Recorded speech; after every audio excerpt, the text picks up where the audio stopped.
আমরা তো যেই লড়াইটা থেকে সবেমাত্র একটা ধাপ পার করলাম, সেই মাঠের লড়াইটা সাময়িক সময়ের, কিন্তু যেটা দীর্ঘ সময়ের লড়াই, যেটা সার্বজনীন লড়াই, সেটা হচ্ছে সাংস্কৃতিক লড়াই।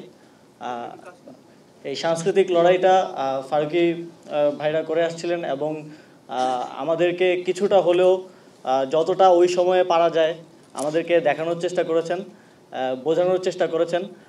থাকে না যে দেখানো একটা কিন্তু মেসেজ দেওয়া আরেকটা, এটা আমরা পেয়েছি।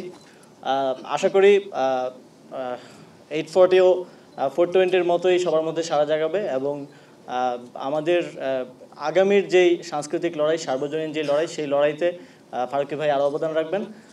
সবাইকে good afternoon and thank you.